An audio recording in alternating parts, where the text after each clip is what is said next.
Hello guys, kumusta? For today's video, samahan niyo ulit ako na pumunta ng bayan. Maganda din ngayong panahon ngayon, kaya naman pupunta ako ng bayan para bumili ng pwedeng may stock sa ref na mga gulay na pwedeng maiulam. Ibinaba ko na nga din yung top box and helmet para mailagay ko dito sa top box yung mga bibilhin kong mga gulay. Yung gamit ko palang CCTV dito sa harap is Tapo C500 na TP-Link yung brand. Hindi to guys naglalagha, bali kinakat ko lang yung video para mas mapabilis at mas marami pa akong pwedeng maipakita sa inyo dito sa mini vlog. Hindi ko pa nabibili yung 360 camera kaya naman wala akong video habang nagra-ride, kaya yung next shot ay nandito na ako sa bayan at nakapag-parking na. Sana panoorin nyo hanggang sa matapos itong mini vlog kasi nga medyo mahaba din siya. I think nasa 6 minutes, and palike na lang din pag nagustuhan nyo itong mini vlog. Dito pala ako pumunta sa may Irusin Plaza or yung public market para bumili ng mga gulay. Dito may nakita akong nagbibenta ng talong, kaya naman bumili ako ng isang bugkos na nasa worth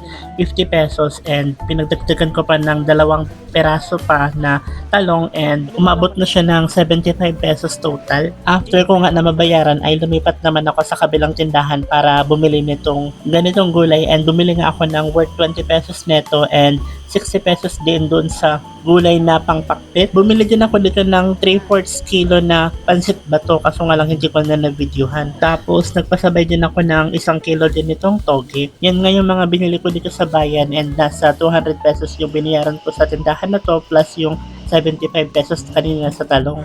And ayan, pupunta na nga ako dun sa pinaradahan ko ng e-bike. Bit-bit itong mga pinamili ko. Sa mga hindi pa po nakakakilala sa akin, my name is Ian Horado and I live here in Bicol, Irusin, Sorsogon. Dito nga ako palaging nagpa-park kasi nga malawak yung space and madali lang kapag iikot para umalis. Medyo may kalayuan siya ng kaunti pero okay na din kasi nga palaging may space dito para makapag-park and mabilis lang din na makaalis. Walang ibang sasakyan na nakaharang at hindi siksikan. Dito ko na nga nilagay sa top box yung mga binili kong mga gulay, and since wala na akong video habang nagra-ride ay yung next shot ay nandito na ako sa bahay. Umalis nga ako ng 2:27 ng hapon, and then eto nakauwi na ako ng 3:14 ng hapon. Pagka-uwi ko nga ay magluluto din ako ng merienda, kaya naman nag-prepare na ako nitong bawang at sibuyas. Magluluto ako nung binili ko kanina na pansit bato, kaya naman eto naggayat ako nitong bawang at sibuyas. After ko nga na magayat itong bawang at sibuyas ay nagdikdik na rin ako dito ng isang sachet lang nitong paminta. Eto lang yung mga ingredients ko, bali lalagyan ko lang siya ng Knorr cubes na pork flavor, tapos eto na yung gulay na binili ko kanina worth 20 pesos, and eto naman yung pansit bato. Since na-prepare ko na yung mga sangkap ay nagpainit na nga ako ng kawali, and yung mainit na ay naglagay na ako dito ng mantika.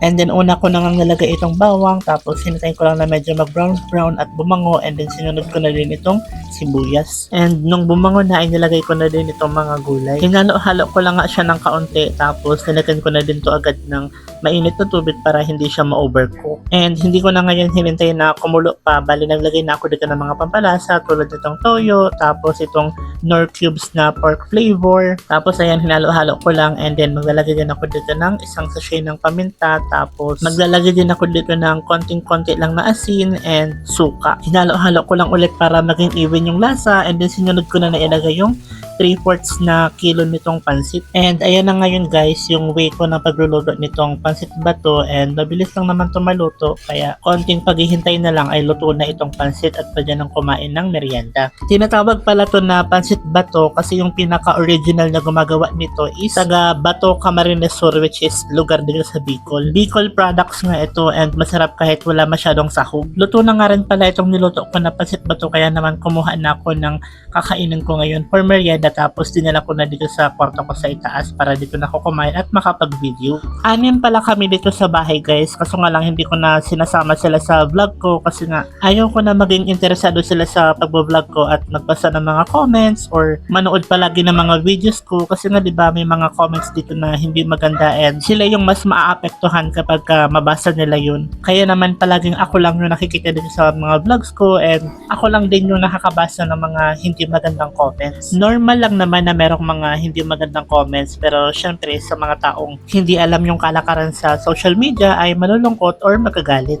Anyways, just keep on watching my videos guys. Feel free to comments, especially mga magaganda para ganahan pa ako gumawa ng mga mini vlog. Going back dito sa niluto ko na pansit bato, medyo mainit nga siya habang kinakain ko kaya naman medyo nahihirapan ako na nguyain siya pero masarap and i-rate ko nga ito ng mga nasa 8/10 kasi nga syempre kaya pa itong mas pasarapin pa like pag-add ng karning baboy or shrimp pero since for merienda lang naman to kaya hindi ko na dinagdagan yung budget and okay na din naman na yung lasa kahit na wala masyadong sahog. Pwede rin tong lagyan ng kalamansi or suka habang kumakain pero sa akin kasi okay na ako sa lasa nung pagkakaluto ko. Tapos nagtimpla din ako dito ng kape na mas nagpapasarap sa pagkain ng merienda. Wala pala akong may isa-shoutout today kasi walang nagpapa-shoutout doon sa previous upload ko and yung ibang nagpapa-shoutout is na-shoutout ko na tapos yung iba naman is walang pangalan. Kaya naman hanggang dito na lang din itong aking mini vlog. I am looking for sponsorship din pala para ma-accommodate ko yung mga request ninyo. Send na lang po kayo ng PM.